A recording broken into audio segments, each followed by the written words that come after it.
இந்த Saturday Sunday லீவுன்றது வந்துட்டு எவ்வளோ ஃபேமாக போயிடுதுன்னு பார்த்தீங்களா. லைக் அன்றைக்கி தான் ஃப்ரைடே பேசணும், மண்டே மீட் பண்ணலாம் அப்படின்னு சொல்லிட்டு எல்லாம் என்ஜாய் பண்ணுங்க அப்படின்னு சொல்லிட்டு தான் போயிருக்கேன். அதுக்குள்ளே 2 நாள் ஓடிடுச்சு, அதுக்குள்ளே மண்டே வந்துடுச்சு, அகெயின் இந்த வீக் ஸ்டார்ட் ஆகிடுச்சு. ஓகே, என்ன பண்ணுறது, திரும்ப சேம் ரொட்டீன், திரும்ப சேம் லைஃப், அப்படியே ஒரு மாதிரி போயிட்டு தான் இருக்கும். லைவை வந்துட்டு நம்ம ஹாப்பியாகவும் இல்லாட்டினா இன்ட்ரெஸ்டிங்காகவும் வச்சுக்கிறது வந்துட்டு அடுத்தவங்க கையில் இல்லைங்க, அது உங்கள் கையில் தான் இருக்குது. ஸோ வந்துட்டு அதனால் மித்தவங்க மேலே என்வி ஆகிறது இல்லாட்டினா ஜலஸாக ஃபீல் பண்ணுறது அப்படிலாம் பார்த்துட்டா ஒன்றும் பண்ண முடியும், ஒன்றும் பண்ண முடியாதுல்ல. ஸோ வந்துட்டு இன்றைக்கி என்ன டாபிக் பேச போகிறேன் அப்படின்னு கெஸ் பண்ணிட்டீங்களா? பிகாஸ் நான் இதுக்கு முன்னால் சொன்ன ஒரு வார்த்தையிலேயே வந்துட்டு இன்றைக்கி என்ன பேச போகிறேன் அப்படின்னு அர்த்தம் இருக்குது. ஜென்ரலாகவே நானும் சொன்ன மாதிரி வந்துட்டு நம்ம ஸ்கூலில் படிச்சுட்டு இருந்திருப்போம், எல்லோரும் காலேஜில் படிச்சிருப்போம், இல்லை படிச்சுட்டு இருப்பீங்க, இப்போ ஒர்க் பண்ணிட்டு இருப்பீங்க, இல்லைன்னா நீங்கள் ஹோம் மேக்கர்ஸாக இருக்கலாம், யாருனாலும் இருக்கலாம். பட் ஆனால் என்னென்னா இன்னொருத்தவங்க கூட கம்பேரிசன் பண்ணி அவங்க லைஃப்பில் இருக்கிறது என் லைஃப்பில் இல்லையே, நான் மட்டும் ஏன் எப்போ பார்த்தாலும் ஒரு மாதிரி போரிங் லைஃப் வாழ்ந்துட்டு இருக்கேன் அப்படின்னு நினைக்கிறது, இல்லைன்னா அவங்க லைஃப்பில் இருக்கிறது எனக்கு வேணும், அவங்க எப்படி நாசமாக போகட்டும், அந்த மாதிரி நினைக்கிறவங்களும் இருப்பாங்க. ஸோ இன்றைக்கி டாபிக் இது தான், கண்டுபிடிச்சிட்டிங்க அப்படின்னு நினைக்கிறேன். எஸ் ஃப்ரெண்ட்ஸ், இன்றைக்கி டாபிக் என்னென்னா என்வி பற்றி தான் பேச போகிறோம். ஸோ அதுக்கு மேலே கேட்டுக்கிறது பில்லோ தாட்ஸ், நான் அவங்க ஆதித்யா. ஸோ இந்த என்வி அப்படின்ற டாபிக் வந்துட்டு நிறையா பேருக்கு ஒரு பெரிய கன்ஃபியூஷன் இருக்கும். லைக் என்னென்னா என்வினா என்ன, ஜலஸ்னா என்ன அப்படின்னு சொல்லிட்டு பெரிய வார் உள்ளே போயிட்டே இருக்கும் அப்படின்னு நினைக்கிறேன். பிகாஸ் இன்னைக்கு கால் வரைக்குமே எனக்குமே என்வி விசஸ் ஜலஸ்னா ஜஸ்ட் அந்த வார்த்தை யூஸ் பண்ணியிருக்கேன். பட் ஆனால் என்ன ஒரு எக்ஸாக்ட் மீனிங் தெரியாது. நான் நினச்சேன் சரி ரெண்டுமே சேம் மீனிங் தான், ஜலஸ்னாலும் பொறாம தான், என்வினாலும் பொறாம தான், ஸோ அப்படின்ற மாதிரி. பட் அது பெரிய தப்பு அப்படின்னு சொல்லிட்டு இன்றைக்கி இந்த டாபிக் ரிசர்ச் பண்ணுறப்பான்னு தெரிஞ்சுது. ஸோ என்னன்னா என்வி தான் ஆக்சுவலாக பொறாமையோட ரியல் மீனிங். அப்போ ஜலஸ் அப்படின்றது ஒரு கைண்ட் ஆஃப் ஒரு அச்ச உணர்வு அப்படின்ற மாதிரி சொல்கிறாங்க. ஸோ ரெண்டுமே வேறு வேறையா. ஐயோ பார்த்துக்கோங்க, இனிமேல் நீங்கள் அந்த வேர்டு யூஸ் பண்ணி வச்சுக்கோங்களேன், நான் இனிமேல் என்வியாக இருக்கேன், இல்லை ஐ ஃபீல் ஜலஸ் அப்படின்னா நீங்கள் எந்த இடத்துல அந்த வார்த்தை யூஸ் பண்ணுறீங்க அப்படின்றத ஃபஸ்ட்டு கண்டுபிடிச்சிட்டு அதுக்கப்புறம் யூஸ் பண்ணுங்கள். ஸோ இப்போ நம்ம உள்ளே போகலாம். இப்போ என்னென்னா ஜலஸ்ன்ற வார்த்தை காமனாகவே நம்ம சின்ன வயசுலேருந்து யூஸ் பண்ணியிருப்போம். என்னென்னா ஒருத்தவங்களை பார்த்து எனக்கு ரொம்ப ஜலஸியாக ஃபீல் ஆகுது, இல்லாட்டினா நீ ஏன் அவங்க கூட பேசுகிற, ஃப்ரெண்ட்ஸ் கிட்டயோ இல்லை பார்ட்னர்கிட்டயோ நீ பேசுகிறத பார்த்து எனக்கு ரொம்ப ஜலஸியாக ஃபீல் ஆகுது அப்படின்னு சொல்லிட்டு. ஸோ இதுலேயே உங்களுக்கு மீனிங் என்ன தெரிஞ்சிருக்கும் அப்படின்னு நினைக்கிறேன். எஸ், ஜலஸினா ஒன்றும் கிடையாது. அதாவது உங்ககிட்ட இருக்கிற ஒரு விஷயத்தை மித்தவங்க தட்டி பறிச்சுட்டு போயிடுவாங்களோ அப்படின்னு நினைக்கிற ஒரு சின்ன பயம் தான் ஜலஸ் அப்படின்னு சொல்கிறாங்க. அதில் எப்படின்னா லைக் இன்செக்யூரிட்டினால வரலாம், இல்லை அபாண்டன்மெண்ட் ஆயிடுமோ அப்படின்ற ஒரு பயத்தினால வரலாம் அப்படின்னு சொல்கிறாங்க. ஸோ இது ஜலஸ்ன்ற ஒரு கான்செப்டை இந்த என்வி, அதாவது இந்த பொறாமைன்ற ஒரு விஷயத்துல இருந்து அப்படி கம்ப்ளீட்லி டிஃப்ரெண்ட்டாங்க. ஸோ இதனால் வரைக்கும் நீங்கள் யூஸ் பண்ணியிருந்தீங்கன்னா இனிமேல் இந்த மாதிரி ஃபீல் லைக் என்னென்னா ஒரு 3 பேரோட இன்வால்மெண்ட் இருக்கிற இடத்துல ஒரு ஆக்ஷன் நடக்குது, அது நீங்கள் ஒரு இன்செக்யூராக ஃபீல் பண்ணுறீங்க அப்படின்னா நீங்கள் ஜலஸ்ன்ற வார்த்தை தாராளமாக யூஸ் பண்ணலாம். பிகாஸ் இந்த இடத்துல நீங்கள் ப்ளஸ் நீங்கள் யாருமே ரொம்ப வேல்யூ பண்ணுறீங்களோ அந்த ஒரு பர்சன், அதுக்கப்புறம் அந்த பர்சனை எடுத்துகிட்டு போக நினைக்கிற உங்கள் மைண்டுக்கு கிரியேட் பண்ணுற த்ரெட். ஸோ இது 3 இன்வால்வ் ஆச்சுன்னா அதுக்கு பேர் ஜலஸ். பட் என்வி என்னன்னா இட்ஸ் கம்ப்ளீட்லி எப்படின்னா 1-to-1 மேட்ச் மாதிரி தான். அதாவது உங்களுக்கும் இன்னொரு பர்சனுக்கான கம்பேரிசன். அதாவது இன்னொரு பர்சன் இருக்காங்க, லைக் அவங்களோட எப்படி சொல்கிறது, உங்ககிட்ட இல்லாத ஒரு விஷயம் அவங்க கிட்ட இருக்குது அப்படின்னு வச்சுக்கோங்களேன். எக்ஸாம்பிளுக்கு என்னென்னா ஒருத்தவங்க இருக்காங்கன்னு வச்சுக்கோங்க, இப்போ நீங்கள் காலேஜ் ஸ்டூடெண்ட்டாக இருக்கலாம். ஸோ நீங்கள் மார்க் கம்மியாக எடுக்கலாம், இல்லை நீங்கள் செகண்ட் பிளேஸில் இருக்கலாம், உங்களுக்கு மேலே ஒருத்தர் ஃபஸ்ட் பிளேஸில் இருக்கலாம். உங்கள் மைண்டில் என்ன தோணுன்னா எனக்கு எப்படியாவது நான் ஃபஸ்ட் பிளேஸில் போகணும். ஸோ சில பேர் என்ன பண்ணுவாங்கன்னா அந்த ஹார்ட் ஒர்க் பண்ணி அந்த ஃபஸ்ட் பிளேஸ் அடையிற கேட்டகரியும் இருக்குது. சில பேர் என்ன பண்ணுவாங்கன்னா அவன் ஃபஸ்ட் பிளேஸில் இருக்கக்கூடாது, நான் ஃபஸ்ட் பிளேஸ் வந்தாலும் பரவாயில்ல வராட்டினாலும் பரவாயில்ல, பட் அந்த ஒரு பர்சன் ஃபஸ்ட் பிளேஸ் இருக்கக்கூடாது. அவன் ஒரு வேலை டவுன் ஆகிட்டாலோ இல்லை ஃபெயில் ஆகிட்டாலோ சந்தோஷப்படுற ஆட்டிகளாகவும் நீங்கள் இருக்கலாம். I'm so sorry for saying this, but இந்த மாதிரி பீப்புளும் இருக்காங்க. ஸோ இதுதான் என்வியில் என்வின்னு சொல்கிறாங்க. ஸோ இந்த என்விலையுமே பார்த்துட்டிங்கன்னா 2 வகையாக பிரிக்கிறாங்க. அதாவது ஒன்று பெனிங் என்வி அண்ட் மலேசியஸ் என்வி அப்படின்னு சொல்கிறாங்க. பெனிங் என்வி நானும் சொன்ன தெரியலையா, அந்த மார்க்கு நானும் போராடி நான் கஷ்டப்பட்டு நான் ஃபஸ்ட் பிளேஸ்க்கு வருவேன் அப்படின்னு நினைக்கிறது. அதாவது கைண்ட் ஆஃப் ஹெல்த்தி ட்ரிகர். நீங்கள் அந்த இருக்கிற லைஃப்பில் கிடைக்காத ஒரு விஷயம் நீங்கள் அடைய நினைக்கிறீங்க. பட் ஏன்னா ஒரு நல்ல விதமாக நீங்கள் ஹார்ட் ஒர்க் பண்ணி நீங்கள் நிறையா உங்களோட இதெல்லாம் போட்டு அது மாதிரிலாம் ஹெல்ப், ஸோ அதெல்லாம் பண்ணி நீங்கள் ஒரு பெரிய ஆளாக வரீங்கன்னா அது பிரச்சனை கிடையாது. அது பெனிங் என்வி அப்படின்னு சொன்னாங்க. ஸோ இல்லாத ஒரு விஷயம் அவனை மாதிரி நானும் வரணும், இல்லை அவன் பிளேஸ்க்கு வரணும், அவன் அழியணும்னு நினைக்கல, பட் நான் அந்த இடத்துக்கு வரணும், நான் என்னோட ஹார்ட் ஒர்க் மூலமாக வரேன்ப்பா அப்படின்றது பெனிங் என்வி. அதுக்கு அப்படியே ஆப்போசிட் சொன்னேன் இல்லையா. ஸோ ஒருத்தன் அழிஞ்சாவது போயிடணும், அவன் நாசமாக போனால் கூட பரவாயில்ல, பட் நான் பெருசாக வரணும். அவன் இல்லை நான் பெருசாக வராமல் போனால் கூட பரவாயில்ல, பட் அந்த ஒரு பர்சன் லைஃப் நல்லா இருக்கக்கூடாது அப்படின்னு நினைக்கிறது பேர் தான் மலேசியஸ் என்வி அப்படின்னு சொல்கிறாங்க. ஸோ இது பார்த்தீங்கன்னா அந்த ஹெல்த்திக்கு அப்படியே ஆப்போசிட்டான டாக்ஸிக் கேட்டகரிக்குள்ளே வருது. So it's a kind of an toxic trap அப்படின்னு சொல்கிறாங்க. ஸோ இதான் 2 டைப்ஸ் ஆஃப் அன் என்வி. இதை வந்துட்டு நம்ம இன்டெப்த்தாக, அதாவது நம்ம பயாலஜிக்கல் சைக்காலஜிக்கல் ஃபேக்டில் போய் பார்த்தோம்னா இது வந்துட்டு கைண்ட் ஆஃப் மூளைக்குள்ளே நடக்கிற ஒரு குட்டி கெமிக்கல் வேர்ல்டு தான் இந்த என்வி அப்படின்னு சொன்னாங்க. அதாவது ஒரு ரிசர்ச் கண்டக்ட் பண்ணியிருக்காங்க. அதாவது பிரெயின் வந்துட்டு ஸ்கேன் பண்ணியிருக்காங்க, அந்த எம்ஆர்ஐ ஸ்கேன் சொல்லுவோம் இல்லையா. ஸோ எஃப்எம்ஆர்ஐ அப்படின்ற வச்சு என்ன பண்ணியிருக்காங்க, பிரெயின் ஸ்கேன் பண்ணுறப்போ என்வி இருக்கப்பவும் ஸ்கேன் பண்ணியிருக்காங்க, என்வி இல்லாதப்பவும் வந்துட்டு மூளையை ஸ்கேன் பண்ணியிருக்காங்க. ஸோ அந்த டைமில் பிரெயினுக்குள்ளே என்ன நடக்குது அப்படின்னு வந்துட்டு ஃபைண்ட் அவுட் பண்ணியிருக்காங்க.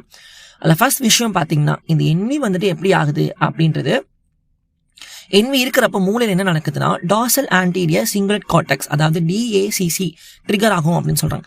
இந்த டிஏசிசின்னு ஒன்றும் கிடையாதுங்க. அதாவது வந்துட்டு இப்போ நீங்கள் அடி வாங்கிட்டீங்க, இல்லை அடி பட்டுருச்சுன்னு வச்சுக்கோங்களேன், இல்லை நீங்கள் சூடு பட்டுருச்சு, ஏதோ ஒன்று உங்கள் ஃபிசிக்கலாக பெயின் கிரியேட் ஆகும் இல்லையா, ஏதோ ஒன்று பிளட்டு ஷெட் ஆகிற அளவுக்கு ஏதோ ஒரு காயமோ ஏதோ ஒன்று ஏற்பட்டுருச்சுன்னு வச்சுக்கோங்க. ஸோ அந்த ஃபிசிக்கல் பெயின் இருக்குல்லே, அந்த ஃபிசிக்கல் பெயினோட ஈக்குவல் அமௌண்ட் ஆஃப் பெயின் வந்துட்டு பிரெயினில் கிரியேட் ஆகுமா. ஸோ அந்த டிஏசிசினால, ஸோ அதனால வந்துட்டு அந்த என்வி ஆகுது அப்படின்னு நம்ம சொல்கிறாங்க. என்வி நடக்கிற நேரத்தில் சாரி. ஸோ வந்துட்டு இது வந்துட்டு இது காரணம் சரியா, இது கிரியேட் ஆகிறனால என்வி வந்துட்டு நம்ம என்வியாக ஃபீல் பண்ணுறோம் அப்படின்னு சொல்கிறாங்க. அது மட்டும் இல்லாமல் நாளை சொன்னேன், இந்த என்வி மலேசியஸ் என்வியில் எப்படின்னா ஒருத்தன் அழிஞ்சு போயிடணும், அவன் நல்லாவே இருக்கக்கூடாது அப்படின்னு நினைக்கிறேன். அந்த நேரத்தில் என்ன ஆகுதுன்னா அந்த ஒரு பர்சன் நீங்கள் காம்படிட்டராக இல்லை நீங்கள் த்ரெட்டாக நினைக்கிற அந்த ஒரு பர்சனோட டவுன்ஃபாலை பார்க்குறப்ப என்ன ஆகுதுன்னா ஆட்டோமேட்டிக்காக அவங்க பிரெயினில் வந்துட்டு ஒரு டோபமைன் செக்ரேட் ஆகுதான்.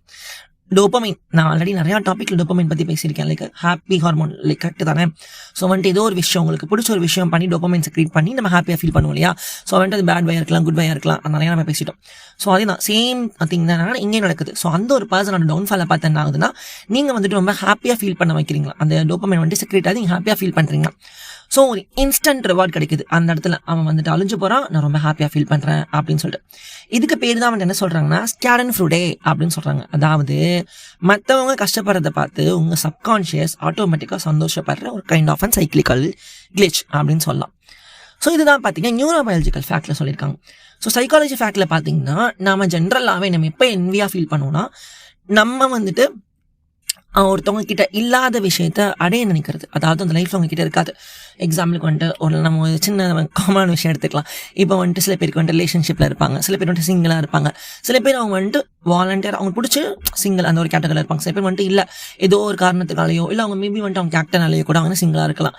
ஸோ அந்த மாதிரினா ஒருத்தவங்க கூட ஹாப்பியாக இருக்கிறத பார்க்கும்போது இன்னொரு பார்ட்னர் கப்பிள்ஸ்க்கு ஹாப்பியாக இருக்க பார்க்குற போதும் எனக்கு இந்த மாதிரி வேணும் அப்படின்னு நினைக்கிறது it's a kind of envy, just envy. But ஆனால் என்னன்னா எனக்கு அது வேணும், அவன் கிட்ட இருக்கிறது தான் வேணும் அப்படின்னு சொல்லிட்டு நம்ம அதை தட்டி பறிக்கிறது, இல்லைன்னா வந்துட்டு அவங்க லவ் பிரேக்கப் ஆனதுக்கப்புறம் சந்தோஷப்படுறது, அப்பா அவன் பார்த்தியா இவ்வளோ சந்தோஷமாக இருக்கு எனக்கு இப்போ தான் அவங்க லவ் பிரேக்கப் ஆகிடுது அப்படின்னு சொல்லிட்டு அந்த ஒரு மைண்டில் இருக்கும் இல்லையா. ஸோ இந்த கேட்டகரி ஆஃப் பீப்புள் ஸோ என்ன பண்ணுவாங்க ஜென்ரலாகவே அப்படி கம்பேரிஷன் தான் அதிகமாக இருக்கும் அப்படின்னு சொல்கிறாங்க. அதாவது உங்களை விட லைக் என்னன்னா உங்கள்கிட்ட இல்லாத ஒரு விஷயம் இன்னொருத்தவங்க இருக்கிறப்போ ஸோ அது மேலே தான் என்வி அதிகமாக இருக்கும் அப்படின்னு சொல்கிறாங்க. ஸோ டவுன்வர்ட் கம்பேரிசன் வந்துட்டு ரொம்ப கம்மியாக தான் இருக்கும். அதான் உங்களை விட வந்துட்டு கொஞ்சம் ஸ்டேட்டஸ்லையும் சரி ஏதோ விஷயம் சரி இல்லை பீப்புள் வந்துட்டு வாட்ஸ் கம்பேர் பண்ணுறவங்க. ஸோ இந்த மாதிரி அவங்ககிட்ட வந்துட்டு அவளை பேசாமல் என்வியாக ஃபீல் பண்ண மாட்டோம் அப்படின்னு நம்ம சொல்கிறாங்க. அது இன்னொன்று பார்த்துக்கிட்டிங்கன்னா இதுலேயும் கூட என்னென்னா இந்த கம்பேரிசன் வந்துட்டு பெரிய ஆட்கள் கூட தான் இருக்காது. அதாவது வந்துட்டு நான் பில் கேட்ஸ் மாதிரி ஆகணும் இல்லை எலான் மஸ்க் மாதிரி ஆகணும் அப்படிலாம் கிடையாது. காமனாக அவங்க கூட இருக்கிறவங்க ஃப்ரெண்ட்ஸு, உங்கள் ஃபேமிலி மெம்பர்ஸ், இல்லை உங்களுக்கு தெரிஞ்சவங்க நெய்பர்ஸ் யார் வந்துட்டு உங்களுக்கு ஈக்குவலாக இல்லை உங்கள் டே டு டே லைஃப்ல எப்படி நீங்கள் பார்க்குற பீப்புளாக இருப்பாங்க இல்லையா.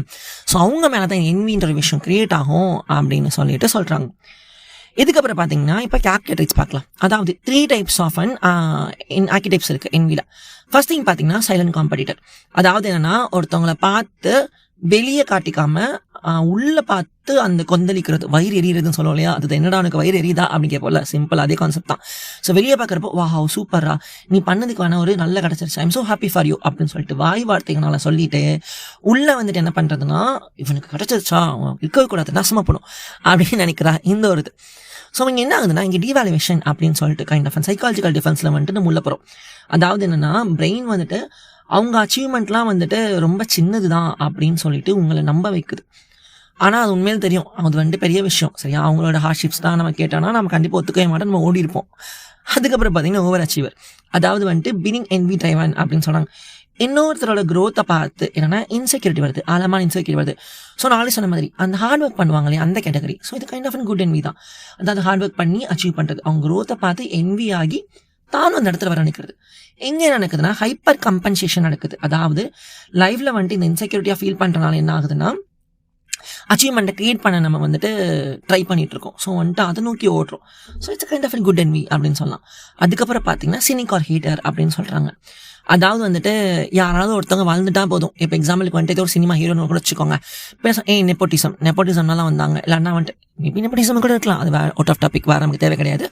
ஸோ வந்துட்டு ஆக்டிங்கில் மேபி அவங்க ரொம்ப உண்மையிலே சீரியஸ்லி வந்துட்டு ஒரு குட் ஆக்டராக இருக்கலாம். பட் ஈவன் தோ அவங்க பேரண்ட்ஸோட பேக்ரவுண்ட் அதிகம் இருக்கிறனால இவன் அவனால தான் வந்தான்னு சொல்லிட்டு என்ன பண்ணுறதுன்னா, அதெல்லாம் சும்மா ஸ்கேமு, அதெல்லாம் பேக்ரவுண்டில் வந்துட்டு அவங்க ஃபேமிலி ஹெல்ப் பண்ணி தான் அவங்க வந்தாங்க அப்படின்னு சொல்லிட்டு நம்மளே ஒரு ப்ரொஜெக்ஷன் பிரெயின்குள்ளே க்ரியேட் பண்ணிவிட்டு அதை வந்துட்டு ஒரு ஆர்மராக யூஸ் பண்ணுறது.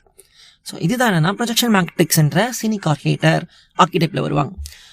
ஸோ இது 3 தாங்க என்வி. சிம்பிளாக சொல்ல போனால் அவங்க மூவி கான்செப்டில் நம்மளோட பில்லோ தாட்ஸ் ஆல்ரெடி தெரியும். இந்த மூவியோடையும் சைக்காலஜியோட மிக்ஸ் பண்ண ஒரு பாட்காஸ்ட் தான். ஸோ இங்கே சிம்பிளாக சொல்ல போனால் படையப்பால வர நீலாம்பரி கேரக்டர் இருக்கு இல்லையா, அது kind of narcissistic envy. So narcissistic பற்றி நம்ம ஆல்ரெடி ஒரு டாபிக் போட்டிருக்கோம். கேட்காட்டினா போய் கேளுங்க, சர்ச் பண்ணி பாருங்கள், கண்டிப்பாக இருக்கும். ஸோ வந்துட்டு நார்சிஸ்டிக் என்வி. நார்சிஸ்டிக் வந்து உங்களுக்கு எல்லாமே கண்டிப்பாக தெரியும். ஸோ என்னென்னா தாங்கிட்ட இருக்கணும், அது மற்றவங்க கிட்ட இருக்கக்கூடாது அப்படின்னு நினைக்கிற ஒரு விஷயம். ஸோ வந்துட்டு ஈகோ கிளாஷ் ஆகும், உங்களுக்கு ஈகோ ரொம்ப ஹிட் ஆகும்னு பேசியிருக்கோம் இல்லையா. ஸோ அதே தான். அது என்ன ஆகும், சௌந்தர்யா கேரக்டர் வந்துட்டு அந்த ரஜினி கேரக்டர் சூஸ் பண்ணுறப்போ அந்த நீலாம்பரி படையப்பா கேரக்டர் வந்துட்டு அந்த வசுந்தரா கேரக்டர் சூஸ் பண்ணுறப்போ அந்த நீலாம்பரி கேரக்டருக்கு என்னன்னா ரொம்ப ரொம்ப ஹர்ட்டிங்காக இருக்கும். ஸோ வந்துட்டு அவளுக்கு ஒரு வேலைக்காரிக்கு இது கிடச்சிருச்சு அப்படின்னு தான் யோசிப்பாங்க. ஸோ அதே தான். அதாவது என்னென்னா ஈகோன்ற ஒரு இடத்துல வந்துட்டு மொத்தமாக இங்கே அடி வாங்கிடுது. ஸோ கடைசியாக நாங்கள் அவங்க கதை முடிஞ்சு போயிடும், அப்படி தான். ஸோ வந்துட்டு இந்த மாதிரி கைண்ட் ஆஃப் கேரக்டர்ஸும் என்வியில் இருக்காங்க. அதுக்கப்புறம் கஷ்டப்பட்டு உழைச்சி முன்னேறுற கேரக்டர்ஸ் வந்துட்டு பிகினிங் என்வியில் வருவாங்க. ஸோ அது கண்டிப்பாக நல்லாவே தெரியும். ஓகே ஃப்ரெண்ட்ஸ், இப்போ வந்துட்டு இந்த என்வி எப்படி நம்ம யூஸ் பண்ணலாம் அப்படி பார்த்தா, என்வி வந்துட்டு கைண்ட் ஆஃப் மென்டல் ஹெல்த் டிஸார்டரோ இஷ்யூவெல்லாம் கிடையாது. நார்மலாக ஹியூமனுக்குள்ளே நடக்கிற ஒரு சின்ன ஒரு கிளிச்சுன்னு கூட வச்சுக்கோங்களேன், அப்படி தான். ஸோ என்னன்னா இப்போ யாரும் என்வி அவங்க ஃபீல் பண்ணுது அப்படின்னா நீங்கள் நிறுத்தி கேட்டு பாருங்கள். அதாவது என்கிட்ட என்ன லேக் ஆகுது, நான் வந்துட்டு ஏன் என்வியாக ஃபீல் பண்ணுறேன். ஸோ அது வந்துட்டு ஹெல்த்தி ட்ரிகராக இருக்கா இல்லை டாக்ஸிக் ட்ராப்பாக இருக்கா. அப்புறம் வந்துட்டு என்னென்னா அவங்களோட இங்கே சக்ஸஸ்ஃபுல் ஸ்டோரி கேட்டிருப்பீங்க. பட் அவங்க ஃபேஸ் பண்ண ஹார்ட்ஷிப்ஸையோ இல்லாட்டா அவங்க ஃபேஸ் பண்ண அந்த சாக்ரிஃபைஸையோ கேட்டால் பாதி பேர் அந்த 100% வந்துட்டு நம்ம பாதி பேர் ஓடியே போயிடுவோம். ஸோ அந்த மாதிரி யோசிச்சு பாருங்கள். ஓகே, அவங்க ரொம்ப கஷ்டப்பட்டுருக்காங்க, ஒரு நல்ல சுச்சுவேஷனில் இருக்காங்க, நம்மளும் கஷ்டப்பட்டால் கண்டிப்பாக வருவோம் அப்படின்னு சொல்லிட்டு நீங்கள் இது பண்ணலாம். ஸோ என்னென்னா உங்கள் மூளையை வந்துட்டு நீங்கள் அந்த கிளிச்சை மட்டும் தான் அந்த நேரத்தில் மாற்றணும். ஸோ என்வி நடக்கிற நேரத்தில் ஓகே சக்ஸஸ்க்கு நம்ம என்ன பண்ணணும், நம்ம என்னெல்லாம் பண்ணலாம் அப்படின்னு சொல்லிட்டு அதை ட்ரை பண்ணிங்கன்னா கண்டிப்பாக அந்த என்வின்ற ஃபீல் உங்களுக்கு வராது. ஓகே ஃப்ரெண்ட்ஸ், நம்ம அடுத்து வந்துட்டு இன்னொரு இன்ட்ரெஸ்டிங் டாப்பிக்கோட வெனஸ்டே மீட் பண்ணலாம். ஜலஸ் அப்படின்ற டாபிக் இருக்கு இல்லையா, ஸோ அதை சூன் நம்ம பார்க்கலாம் என்னன்னு சொல்லிட்டு, psychology of jealous. Okay friends, அதுக்கு முன்னாடி இந்த பாட்காஸ்ட் எபிசோடு உங்களுக்கு பிடிச்சிருந்தா மறக்காம ஃபாலோ பண்ணிக்கோங்க, ஷேர் பண்ணுங்கள் ஃப்ரெண்ட்ஸ் வித் ஃபேமிலியோட. அதுக்கப்புறம் நம்ம பாட்காஸ்ட் ஆல்ரெடி சொன்ன மாதிரி apple music, Amazon music, YouTube music, அப்புறம் ஸ்பாட்டிஃபைல அவைலபிளாக இருக்குது. ஸோ மறக்காமல் ஃபாலோ பண்ணிக்கோங்க, ஷேர் பண்ணுங்கள், ஃபாலோ பண்ணுங்கள். நிறையா தடவை கேட்டுட்டு கண்டிப்பாக ஃபாலோ பண்ணுங்கள் ப்ளீஸ் கைஸ். ஓகே ஃப்ரெண்ட்ஸ், நம்ம வந்துட்டு வெனஸ்டே மீட் பண்ணலாம். Until that signing off, I am your Aditya. Take care, good night, bye by.